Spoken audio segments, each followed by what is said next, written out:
Good afternoon, grade 10 tourism learners, and welcome to our session today.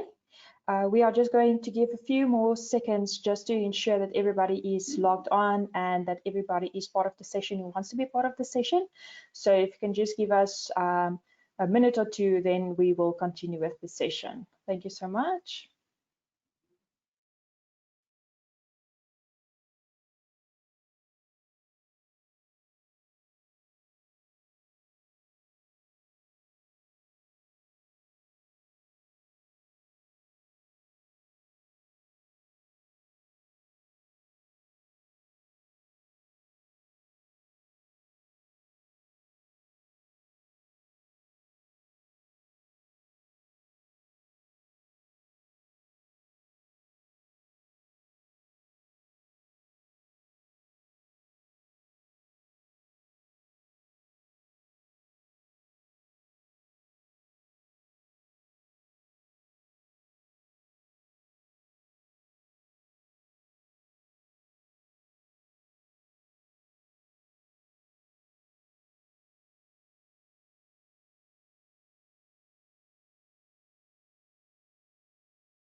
Once again, good afternoon, grade 10 tourism learners. It seems like everybody is now logged in who wants to be part of this session. So let's continue. Once again, this will be a dual session. In other words, it will be presented in English and Afrikaans. So if you can just bear with us with regards to that, then we can start. Okay, so once again, we're going to look at the tourist attractions in South Africa. And then more specifically, we're going to look at KwaZulu Natal and Limpopo for today. So baie welkom graad 10 toerisme leerders. Hierdie sessie gaan weer eens 'n dual sessie wees, wat beteken dat dit in Afrikaans en Engels aangebied gaan word. As julle dan net met ons geduldig daarmee sal wees. Ons gaan weer eens kyk na toeriste besienswaardighede in Suid-Afrika, maar ons gaan spesifiek fokus op KwaZulu Natal en Limpopo. Okay, just to introduce myself and let's just cover some basics. Those of you who are familiar with the basics, please just bear with us.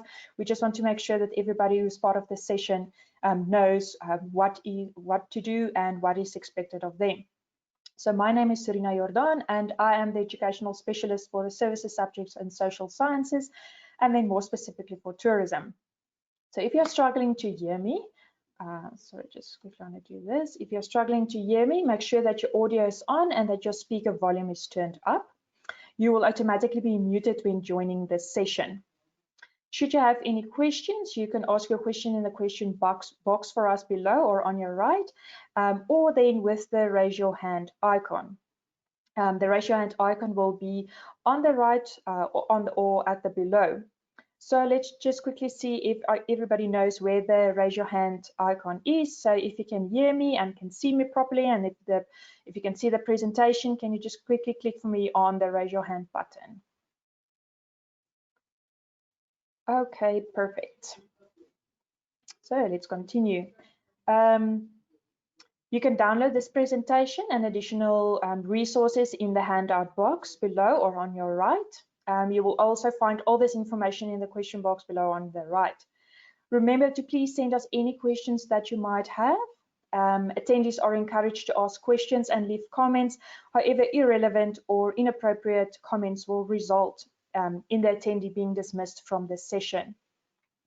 If we do not get to your question, please send us an email to academics@info.co.za, at impact.co.za. Questions in the question box will be answered and made available afterwards. If you did not receive the questions and the answers, please send us an email to info@impact.co.za. Then on Impact's website, you can also go and view these recordings of the sessions.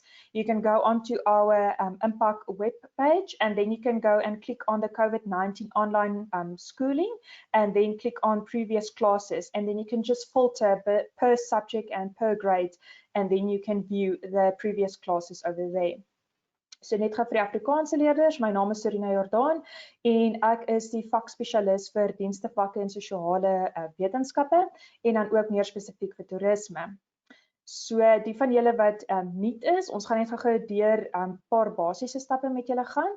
So as jou klank of as jy my nie kan hoor nie, maak seker dat jou klank mooi hard en duidelik en opgestel is sodat ja, alles mooi kan hoor met betrekking tot die sessie. As jy aansluit by die sessie, word jy dadelik gemute. Met ander woorde, ons kan julle nie hoor nie. Dit help net om te verseker dat daar nie agtergrondklanke is nie. Dan sal julle sien daar is 'n raise your hand ikoon. Dit is gewoon, dit sal of aan die regterkant wees of onder. Julle kan op dit klik as ek deur die sessie dalk vir julle vra om dalk laat ek net kan seker maak dat julle almal nog by en reg is, dan gaan ek julle vra om dalk op die handjie te klik. Dan kan julle die aanbieding aflaai in die handout box. Julle sal sien daar's 'n handout box. Daar is al Afrikaanse en Engelse weergawe van die aanbieding in die box. Dan kan julle vir ons enige vrae los in die vraagbox of die question box, wat dan ook onder of aan die regterkant sal wees. En onthou asseblief om vrae te vra. So ons raai julle aan om vrae te vra en om kommentaar te lewer, maar as dit irrelevant of onvanpas is, gaan dit beteken dat ons jou gaan ontslaan van die sessie. Goed, so as ons nie by jou vraag uitgekom het nie en jy voel jy wil nog steeds die vraag vra of dit was nog steeds nie beantwoord nie, kan jy vir ons 'n e-pos stuur na academics@impact.co.za toe. Dan vrae in die vraagboks sal beantwoord word en ons sal dit na die tyd beskikbaar stel. As jy dit nie ontvang het nie, kan jy vir ons 'n e-pos stuur na info@impact.co.za toe. Dan kan julle ook die opnames van hierdie sessies, nie net van hierdie vakke, maar van enige ander vak, gaan kry op ons Impact webblad. Julle kan na ons webblad toe gaan deur daai skakel te volg en dan kan julle gaan klik op die COVID-19 online schooling en dan klik jy op previous classes en dan filter jy maar net volgens jou graad en jou vak om dan die opnames van vorige sessies te kry. Goed. So kom ons begin dan met vandag se les. So let's quickly look at today's lesson. First of all, we're going to once again just have an overview of term 3. So we've already started with term 3's work. Last week, we've looked at the tourism attractions in South Africa and we focused on the Eastern Cape, the Free State and Gauteng. For this week, we're going to focus on KwaZulu Natal and Limpopo. So net 'n oorsig van kwartaal 3. Ons het reeds laasweek begin om te kyk na die toeriste besienswaardighede wat in Suid-Afrika voorkom. Ons het laasweek gefokus op die Oos-Kaap, die Vrystaat en Gauteng, maar vandag gaan ons spesifiek kyk na KwaZulu Natal en Limpopo. Goed, so die eerste ene waarna ons gaan kyk, so the first tourist attraction that we're going to look at for today's online class is KwaZulu Natal. And we're going to look at what World Heritage sites might we find in this specific province. So first of all, we need to understand where KwaZulu Natal is located on a South African map. So you will see here, I've colored it once again in red. So KwaZulu Natal is one of the provinces that is on the coastal part of our country. It's also on the eastern side. And it is located along the warm Indian Ocean that flows over here. Goed, so die eerste provinsie waarna ons nou vir vandag se online klas gaan kyk is KwaZulu Natal en dit is eerstens baie belangrik om te weet waar KwaZulu Natal geleë is op 'n Suid-Afrikaanse kaart. Soos julle kan sien het ek dit weer eens vir julle ingekleur in rooi en julle kan sien dit is aan die ooste kant van Suid-Afrika geleë langs die kus en langs die kus waar die warm Indiese Oseaan dan nou ook vloei. Goed. So when we look at KwaZulu Natal, we can see or we know, or most of us know, that it is the most popular destination amongst domestic tourists. Because first of all, as I already said, it is along the Indian Ocean that runs next to this province, which means that the weather and the water and everything is just very familiar or very great weather that you can experience along this coast. And that is why it makes it a very popular destination for domestic tourists.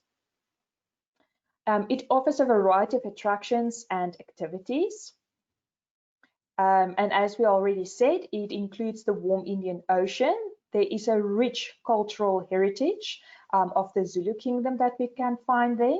There's also wildlife that we can see, battlefields, and also mountain ranges that can be seen in this province.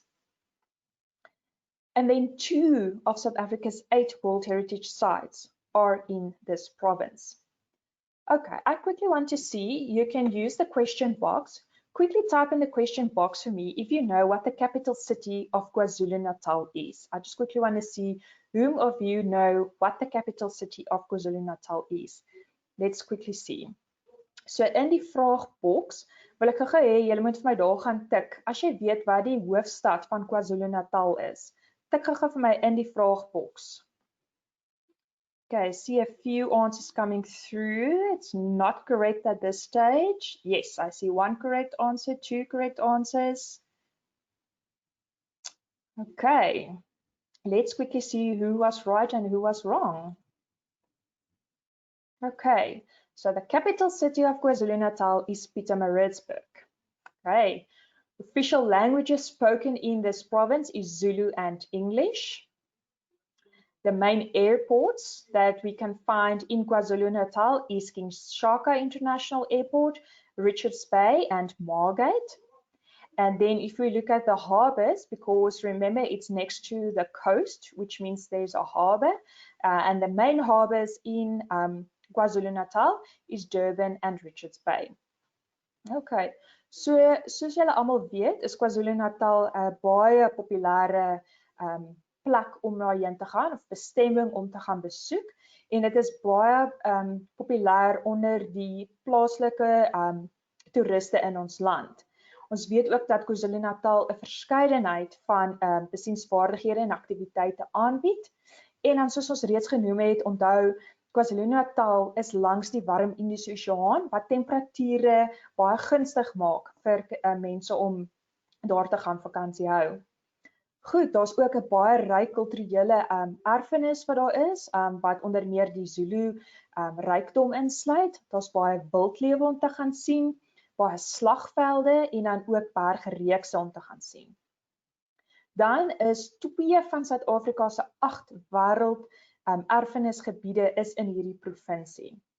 Goed, en soos wat ons reeds gou getoets het, so die hoofstad van KwaZulu Natal is Pietermaritzburg. Die amptelike tale wat in KwaZulu Natal gepraat word is Zulu en Engels. Die lughawens wat ons kan kry in KwaZulu Natal is King Shaka Internasionale Lughawe, Richards Bay en Margate. En dan kry ons ook 'n hawe by KwaZulu Natal omdat hy ook langs die kus geleë is en die hoofhawens wat ons daar kry is Durban en Richards Bay. Goed.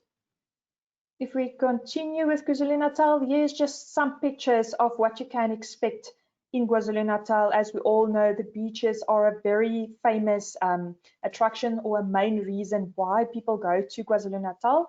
They usually talk about the valleys that goes in the winter months that they go to KwaZulu Natal and take KwaZulu Natal by storm.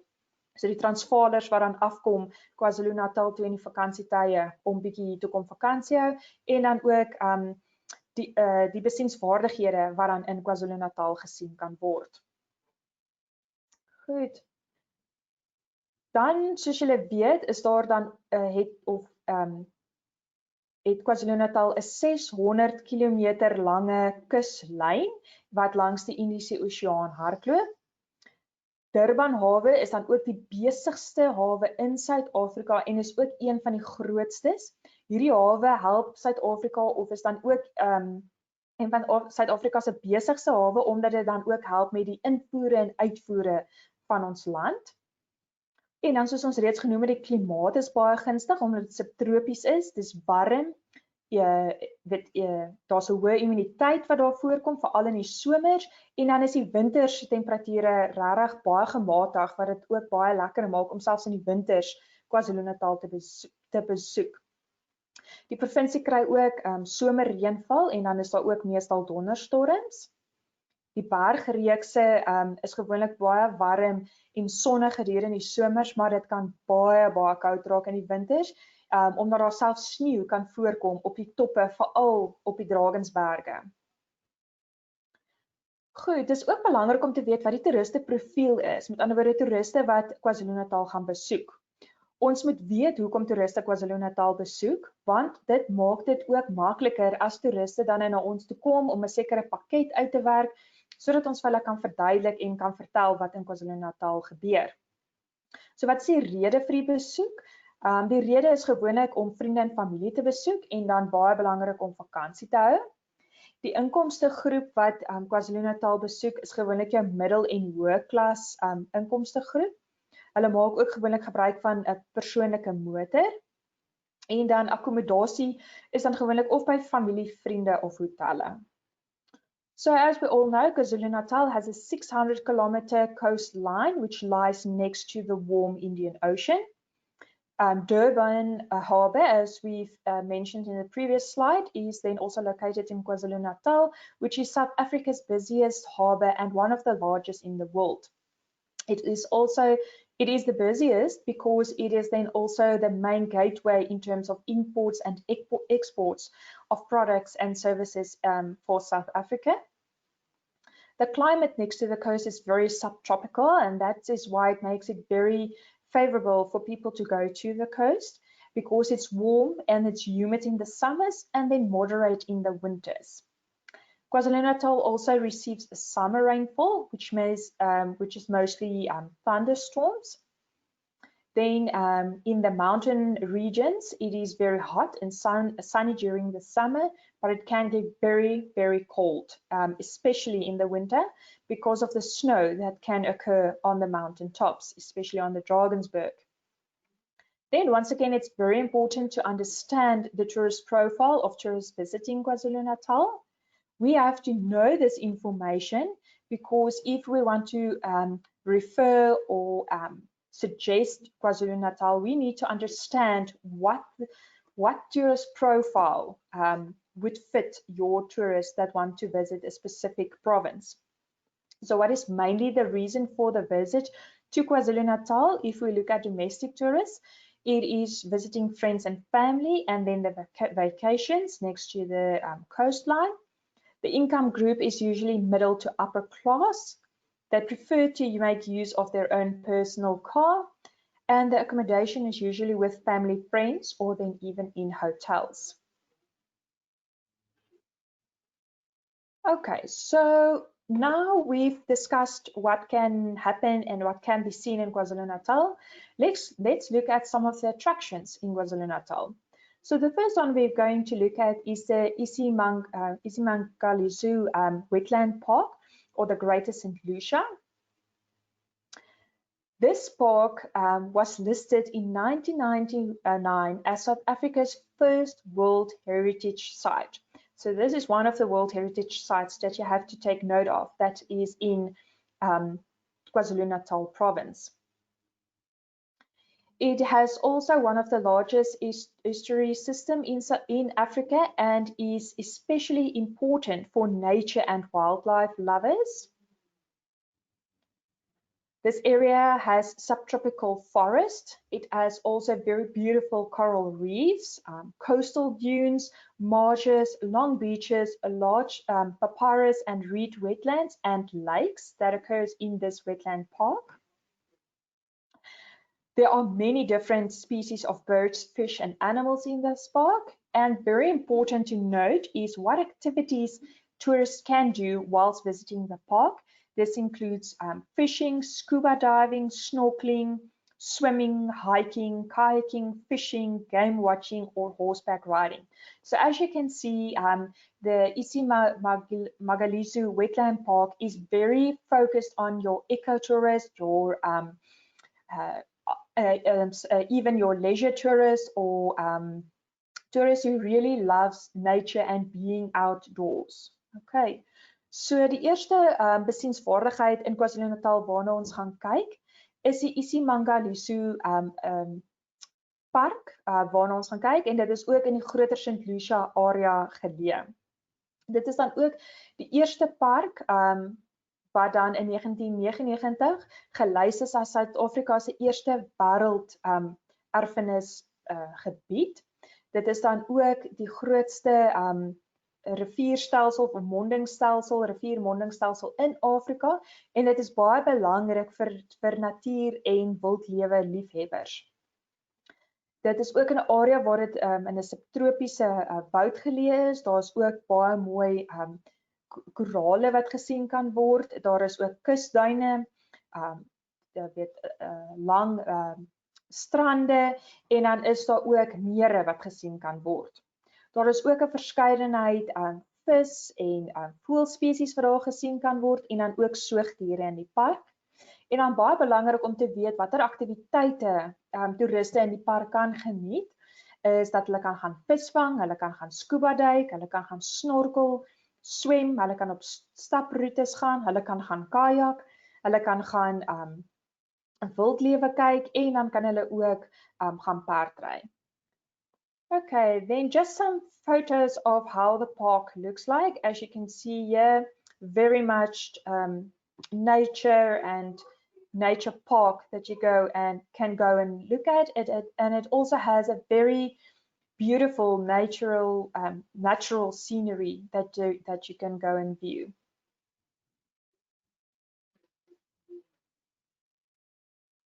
Okay, so the next attraction that we're going to look at is the Ukulamba Drakensberg Park.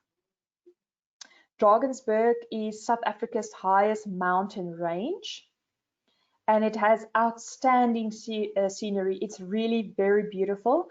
I have personally taken a hike in the Drakensberg, and it's something to go and view and see if you are very much a natural or a nature enthusiast.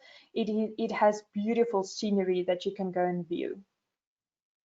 Then there's also mini caves and rock shelters, which is large, and it's also the most concentrated grouping of rock paintings in the sub-Saharan Africa. It also received World Heritage status in 2000, so it's also a World Heritage site in KwaZulu Natal. And then also, once again, very much important, the activities that you can do in this park is rock climbing, there's hiking trails, there's 4x4 trails, there's horseback riding, safaris that you can go and take, game viewing, trout fishing, rafting, and rock art that you can go and view. Goed, so die volgende besienswaardigheid in KwaZulu Natal waarna ons kyk, is die Ukulamba Drakensberg Park. Dit is dan die Drakensberge wat veral dan daarin voorkom en dit is ook Suid-Afrika se hoogste bergreeks. Hierdie park het dan regtig baie mooi natuurskoonheid waarna jy kan gaan kyk. Ek myself het al in die Drakensberge 'n staproete gaan doen en is regtig baie mooi en iets om te gaan sien. Daar's baie rotse of daar's baie grotte waarna jy kan gaan kyk en dit is dan ook die mees gekonsentreerde groep verfkuns wat jy kan gaan sien in hierdie park in die Sub-Sahara Afrika. Hierdie park het dan ook wêreld erfenis status gekry in 2000 wat dit dan met ander woorde die tweede besienswaardigheid maak in hierdie provinsie wat dan wêreld erfenis status het.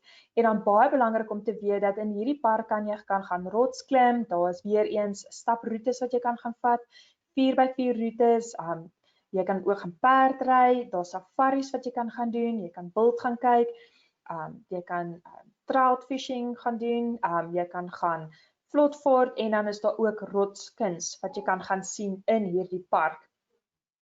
Then just once again some photos of how this beautiful park looks like. You can see there is very much your natural scenery in this specific park and then also the paintings that you can go and view in the caves. So hier's maar net 'n paar prentjies van hoe dit lyk in hierdie park. Is regtig soos jy kan sien dit is baie mooi natuurskoon en dan ook die verfkuns wat jy mense in die grotte kan gaan sien.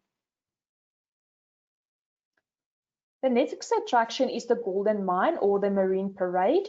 I think more of us are familiar with this attraction. Durban's beachfront is then also known as the Golden Mile. It covers the length of the beachfront area of the city. Attractions such as the Ushaka Marine World. I suppose some of you have already visited or seen Ushaka Marine World. It has water slides, amusement parks, and the Sun Coast Casino. There's also the Entertainment World, which is also located along the Golden Mile. Then activities that you can do along the Golden Mile is some shopping, some sunbathing along the coast, some surfing. There's lots of surfers, swimming, and then also walking along the beach. So die volgende besienswaardigheid waarna ons gaan kyk in KwaZulu Natal is die Goue Myl Marine Parade, en dit is dan op die strandfront van Durban geleë, en dit word dan ook die Goue Myl genoem. So dit dek dan ook die hele lengte van die strandfront van hierdie area van die stad, en dan belangrike besienswaardighede wat langs hierdie Goue Myl is dan Ushaka Marine Wêreld. Ek seker van julle het al hierdie besienswaardigheid besoek. Daar is ook waterparke en die casino wat daar geleë is. Daar is ook dan baie verskillende vermaaklikheid langs of binne in hierdie myl dan nou, in hierdie Goue Myl. Aktiwiteite wat toeriste daar kan doen, is hulle kan gaan inkopies doen, hulle kan bietjie in die son lê, hulle kan gaan surf, daar's baie surfers wat daarso hulle surfwerk doen. Jy kan gaan swem of jy kan net langs die strand gaan loop. Just some pictures of how it looks along this Golden Mile in KwaZulu Natal. So net 'n paar prentjies van hoe die Goue Myl dan nou lyk in KwaZulu Natal. Soos julle kan sien, dit is baie vermaaklikheid en entertainment wat langs die Goue Myl loop, en dit hou dan ook die toeriste besig in terme van aktiwiteite. Okay, then the next attraction is Ushaka Marine World. By a show of hands or by raising your hand, quickly show me who of you has already or has visited Ushaka Marine World before. Let's quickly see who of you has already been there. Okay, I see it's quite a lot of you. So Ushaka Marine World is a very much focused on marine exploration and marine activities, but it's also very interesting. Okay, so Ushaka Marine World has an amusement park, which is located at the southern end of the Durban's Golden Mile, so it forms part of the Golden Mile. There's 3 sections in Ushaka Marine World, which is the Ushaka Sea World, the aquarium complex, very beautiful, very nice to see. The Ushaka Wet and Wild Adventure Water Park. The kids love this amusement park. There's a lot of rides that they can make use of. And then for the elderly or for the people who don't like to go to this adventure park, there's the Ushaka Village Walk, which is then the mall in this Ushaka Marine World. Okay, then activities to do. There's a very beautiful dolphin shows that you go and view. You can visit the aquarium. You can have a meal at one of the several restaurants. There's quite a lot of restaurants in the park itself. You can undertake water rides, which is also very popular. And then you can also, for those who are brave enough, can go into a shark, go and watch the sharks in a diving cage. But I don't think my nerves of steel would be able to do that. Goed, so ons kyk nou na die Ushaka Marine Wêreld. Dit is 'n vermaaklikheidspark wat dan ook aan die suidelike deel of die suidelike punt van Durban se Goue Myl geleë is. Daar is 3 afdelings in die Ushaka Marine Wêreld. Die eerste een is die Ushaka See Wêreld wat dan die aquarium kompleks is. Dan is daar die Ushaka Wet and Wild wat die avontuurpark is waar daar met die water slides en so aan. En dan vir die ouer mense of vir die wat nie hou van die avontuurpark nie, is daar dan ook die Ushaka gemeenskap of die Ushaka Village soos hulle dit noem, en dit is dan met ander woorde die mall wat jy kan gaan kyk.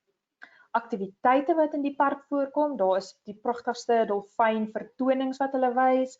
jy kan die aquarium gaan besoek, of jy kan gaan eet by een van die menigte restaurante wat in die park voorkom, of jy kan dan nou natuurlik op die water ritte gaan, of dan kan jy, as jy braaf genoeg is, gaan kyk waar die haie is in 'n duikhok. Maar my senuwees van staal sal dit nou nie kan hanteer nie. So die van julle wat braaf genoeg is, kan dit gaan doen. So they're just some photos. This is what the entrance looks like with its famous logo, the Ushaka Marine World. And then this is just one of the photos of the dolphin shows that the tourists can go and view. Okay, the next attraction or activity or activity that draws people to South Africa is the Comrades Marathon. It usually takes part in June-July months, and it's the world's largest and oldest ultra marathon. Competitors run between Pietermaritzburg and Durban, but this changes every year. So the direction changes every year. If the one year they ran from Pietermaritzburg to Durban, the next year they will run from Durban to Pietermaritzburg. Then they also have identified the big 5 in this Comrades Marathon. And this is with regards to the most severe slopes on this route. In this include the Kovies Hill, Fields Hill, Botas Hill, Inshanga and Polyshorts, which is just outside of Pietermaritzburg. I don't know whom of you, quickly show me whom of you know people who has taken part in the Comrades Marathon, who is active like that. I see some hands. Yeah, okay, so there is some people who know people who ran actually this Comrades Marathon. My own cousin also ran the Comrades Marathon, and he says it's quite tough. So the race is over 19 kilometers, and it attracts thousands of local and international sport tourists. And in 2010, more than 18,000 runners registered at the starting point. Goed, so die volgende besienswaardigheid waarna ons kyk is die Comrades Marathon, wat dan jaarliks in KwaZulu Natal voorkom. Natuurlik nou nie hierdie jaar nie as gevolg van die COVID-19, maar dit is dan die wêreld se grootste en oudste ultramarathon wat daar is. Deelnemers hardloop dan gewoonlik tussen Pietermaritzburg en Durban, maar die rigting verander elke jaar. So as hulle van die een jaar van Pietermaritzburg na Durban gehardloop het, hardloop hulle die volgende jaar dan van Durban na Pietermaritzburg toe. Dan het die hardlopers ook die groot 5 ingesluit, of hulle praat van die groot 5 wat in hierdie roete voorkom, en dit is dan met ander woorde die baie styl heuwels of bulte wat hulle moet uithardloop, wat dan Kovies Hill is, Fields Hill, Botas Hill, Inshanga en Polyshorts, en al hierdie heuwels of bulte kom net buite Pietermaritzburg voor. Die resies is dan 90 kilometer lank en dit trek duisende plaaslike en internasionale sporttoeriste. En dan in 2010 was daar meer as 18,000 hardlopers wat geregistreer het by die beginpunt. So here is just some photos once again of the Comrades Marathon. The photo you can see here on the left is the logo of the Comrades Marathon, and here on the right is some runners that takes part in the Comrades Marathon. One year I was lucky enough to view how the Comrades Marathon took part in this province, and it just looks like a sea of people running towards the end, hoping that they make the end, because this is a very, very tough race to take part in. Goed, die volgende besienswaardigheid is die sardientjie loop. Dit vind gewoonlik tussen Mei maand en Julie maand voor, en daar is regtig miljoene sardientjies wat langs die kus van KwaZulu Natal swem. Hulle is dan op soek na warmer waters van die Indiese Oseaan. Die sardienloop trek dan ook ander spesies soos die Kaapse malgas, dan ook jou haie en dolfyne wat hulle dit na toe trek. En dit is dan ook die grootste of die ja, die jaarlikse migrasie wat dan plaasvind wat gesien kan word in KwaZulu Natal, en dit trek ook spesiale aandag vir toeriste omdat dit regtig nogal iets is om te beskou, veral vir die ouens wat dan ook visvang, want natuurlik is dit dan vir hulle aas, vir hulle visvangstokke. So just for the English learners, the sardine run is also one of the attractions or activities in the KwaZulu Natal province. It occurs between May and July, and there is literally millions of sardines that swim along the KwaZulu Natal coast in search of warmer waters of the Indian Oceans. But this sardine run also attracts other species, which include your Cape mulgars, sharks, and dolphins. And this is then an annual migration. So you'll see this yearly. And this attracts tourists with special interests and also tourists who are interested in research, because some of them do some research on the migration of these sardines. And it's also bait for the fishermen along the coasts. I remember my grandfather used to take part in the sardine run because this is some bait that they can then also use. Okay, this is just some photos of how the sardine run looks like. As you can see, there's literally millions of sardines in the waters. And this is how it looks like when along the coasts of KwaZulu Natal. And as you can see, it attracts a lot of spectators along the coast. Okay, so that was KwaZulu Natal. The next province that we're going to look at is Limpopo. Okay, so once again, I've colored Limpopo for you on the South African map. It is the most northern province in our country. And it also borders with other countries, which is Botswana and Zimbabwe and Mozambique. Okay. Okay, so let's look at some facts with regards to Limpopo. Limpopo is often referred to as a province of myths and legends. It also had the first rain queen, Queen Majaji, which lived in the 19th century, and since then there was 5 successors after her reign. The last rain queen died in 2005, and a successor was not yet named. Okay, Limpopo is also a popular destination with ecotourists and renowned for its beautiful scenery, and there's also a variety of wildlife and birds and numerous nature-based tourist adventures.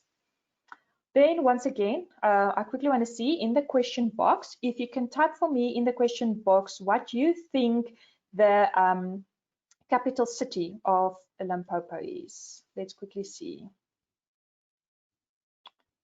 Okay, I already see 2 correct answers. Yes. Okay. Perfect. Let's quickly see whom of you were right and whom of you were wrong, but I've mostly seen correct answers. Okay, Limpopo is also rich in historical and cultural heritage. It also has an archaeological treasure that cultural tourists can visit, which is the remains of the Stone Age and the Iron Age in Makapansgat Valley, and treasures of Mapamugumbwe, which is the only World Heritage Site in this province. So yes, most of you were correct. The capital city of Limpopo is Polokwane. Languages spoken in this province is Sesotho, Kitsonga, and Sevenda. Airports in this province is Polokwane, Phalaborwa, and Musina. Goed, so die volgende provinsie waarna ons kyk is Limpopo. Limpopo word gereeld na verwys as die provinsie met mites en legendes. Dit het ook die eerste reënkoningin gehad wat koningin Majaji was en sy het gelewe in die 19de eeu en na haar was daar 5 opvolgers gewees. Die laaste reënkoningin is dood in 2005 en 'n opvolger is nog nie in haar plek aangewys nie. Goed, Limpopo is ook baie bekend vir ekotoeriste en dit het ook baie mooi natuurskoon wat daar na gekyk kan gaan word. Daar's ook 'n verskeidenheid wildlewe wat daar voorkom, voëls en dan ook 'n verskeidenheid natuurgebaseerde toeriste avonture wat in hierdie provinsie onderneem kan word. Hierdie provinsie is dan ook ryk aan geskiedenis en kulturele erfenis en argeoloë spandeer baie tyd in hierdie provinsie want dit sluit baie weelde en skatte in hierdie land in en dit trek dan ook jou kulturele toeriste. So is baie belangrik om te weet watter tipe toeriste word dan ook getrek na hierdie provinsies toe.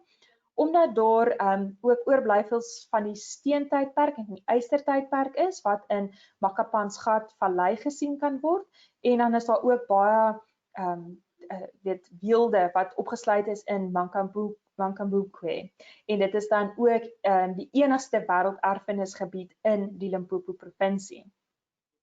Goed, so die hoofstad van Limpopo is dan Polokwane. Die hooftale of die amptelike tale wat dan gepraat word in Limpopo is Sesotho, Xitsonga en Tsovenda. Die lughawens wat ons kan vind in Limpopo is in Polokwane, Phalaborwa en Musina.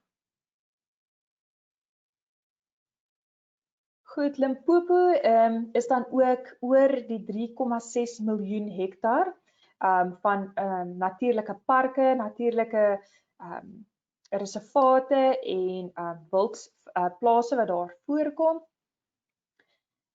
Dit is dan ook die hek of die poort na Afrika omdat hy grens met lande soos Botswana, Zimbabwe en Mosambiek.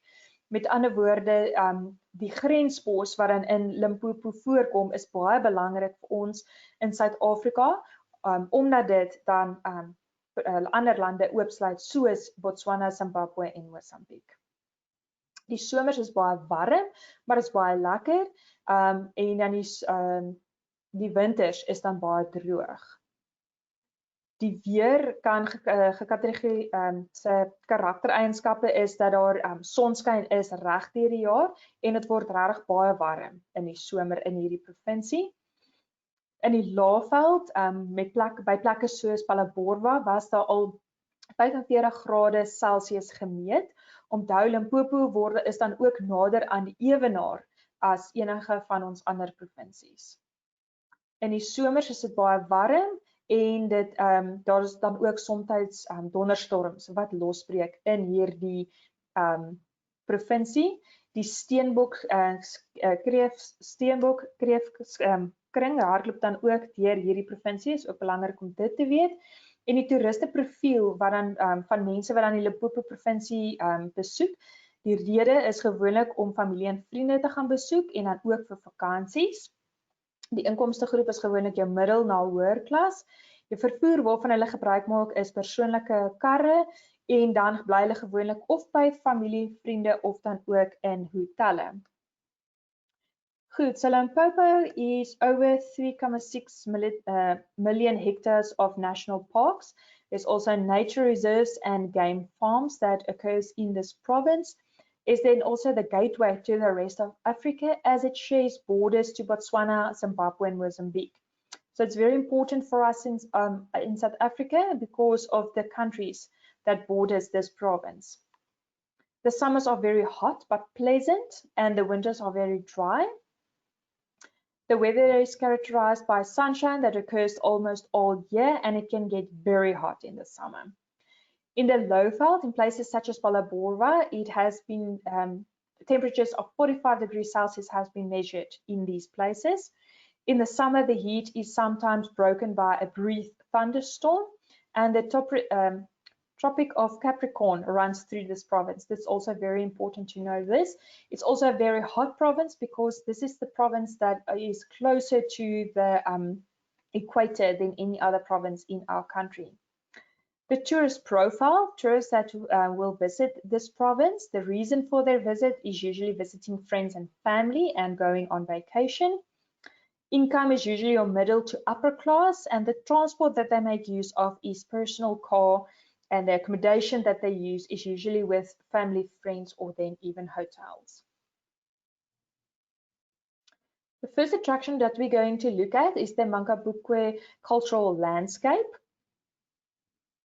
Mokambukwe was a trading center for gold and ivory from about 2020 to 1300 AD, and the merchandise was as far as China, India, and Egypt. It became the largest kingdom in the southern Africa before being abandoned by residents in the 14th century, and the area is an example of the Iron Age civilization. In 2003, it was then classified as a World Heritage Site, and the activities that you can do in this landscape is game viewing and beautiful scenery. So die Mokambukwe kulturele landskap was dan 'n trading center of dan 'n handelssentrum vir goud en ivoor tussen 1220 en die 1300s. En dit was hulle dan ook handel geruil met so lande so ver as China, Indië en Egipte. Dit is dan ook die grootste rykdom in die suidelike Afrika, maar dit was verlate toe die inwoners van die land in die 14de eeu dit verlaat het. Dit is hierdie area is dan ook 'n goeie voorbeeld van die ystertydperk en hoe die mense in daai tydperk gelewe het. En dit was dan ook in 2003 geklassifiseer as 'n wêrelderfenisterrein. Die aktiwiteite wat ons in hierdie landskap kan gaan doen is wild wat besigtig kan word, en dan is daar ook regtig baie mooi landskap wat gesien kan word. As ons net gou vinnig kyk, we quickly look at some of the photos that you can see in this landscape.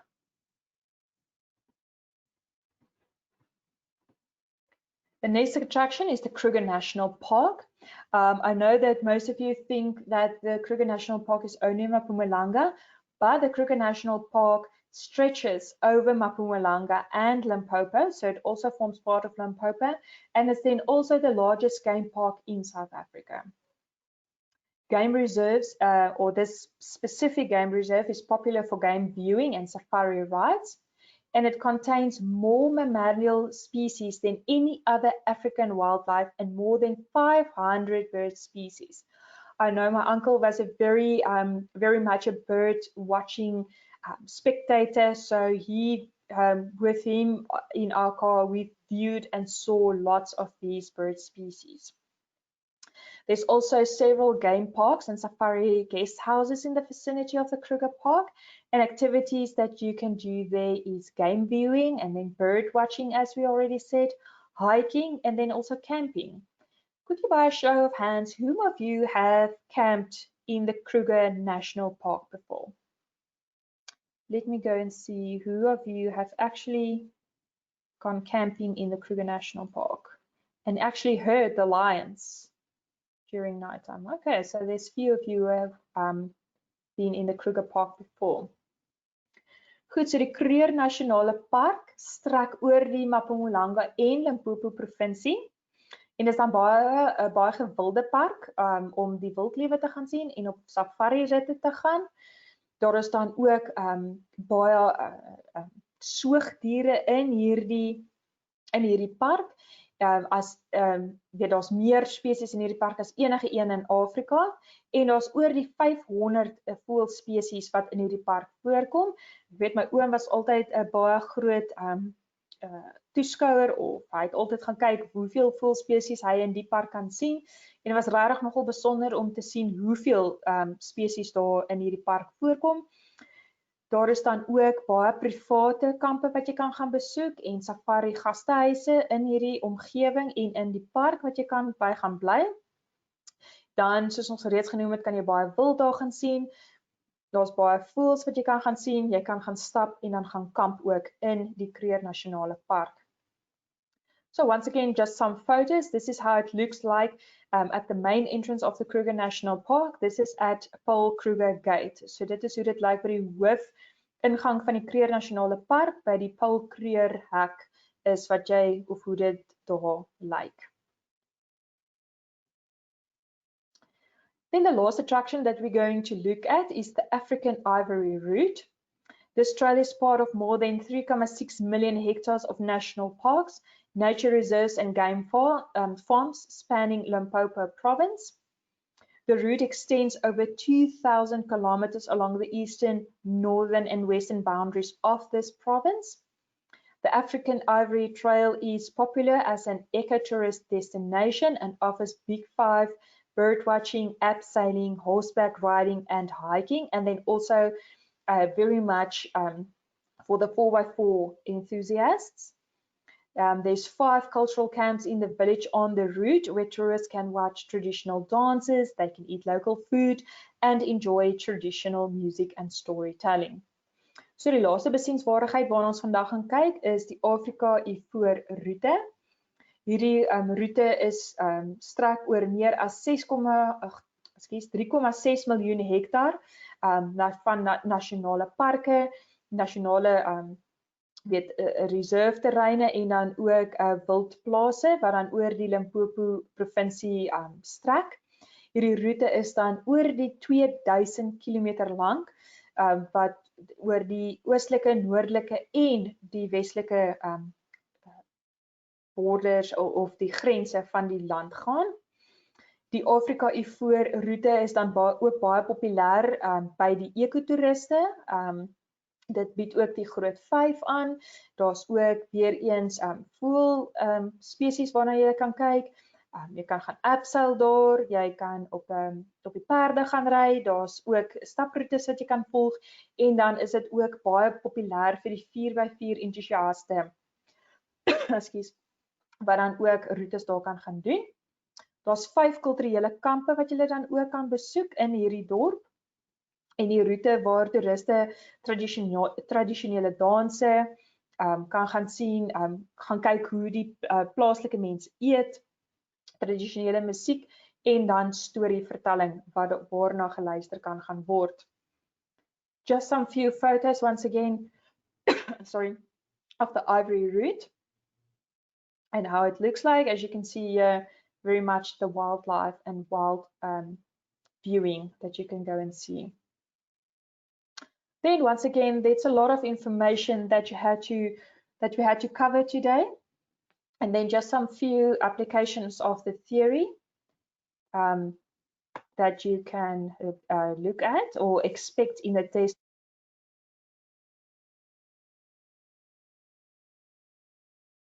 Sorry about that. So that there's some typical questions that you can expect in the test on examination. Here's just some short questions. So they can ask you something like the main gateway to KwaZulu Natal. Is it King Shaka International Airport? Is it OR Tambo International Airport, Kruger Mpumalanga International Airport, or Port St. John's Airport? And then they can ask you something like the Limpopo River receives rainfall in which season? Is it then summer, winter, autumn, or spring? So this is just some of the short questions. They can also ask you some longer questions as well. Let's quickly see in the question box, quickly answer for me those 2 questions. Let's look at 1.1 for now. So which option would you say is the main gateway for KwaZulu Natal? Is it A, B, C, or D?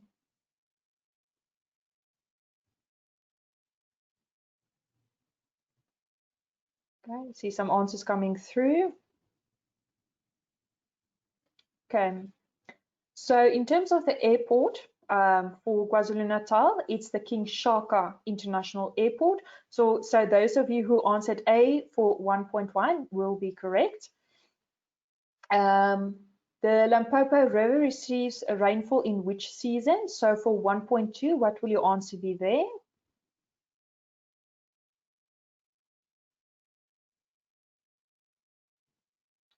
See some answers coming through. Okay, remember we said that Limpopo receives very much thunderstorms in the summer to cool it down. So the Limpopo River receives its rainfall in A, in the summer months. Okay. Thank you so much, grade 10s, for joining me today. If you have any other questions, you're more than welcome to post it for me in the question box, and we will make sure that we get back to you with some answers. Or if you have any other questions please feel free to put it for us in the question box so that we can make sure that we answer your questions. If you are not registered with Impact, you can contact us at info@impact.co.za. So as jy nie geregistreerd is by Impact nie en jy wil enige ander inligting kry, kan jy ons kontak by info@impact.co.za. Right. So thank you very much once again, Grade 10s, for joining me this afternoon and for making your learning experience even better or even more. Oxin, we're looking forward to see you in 2 weeks' time. So baie dankie Graad 10s vir die van julle wat ingeskakel het vanmiddag. Ek hoop dat dit julle leerervaring gehelp het en dat dit vir julle so 'n bietjie bydrae gelewer het. So asseblief kyk mooi na julleself. Please look after yourself still in this time.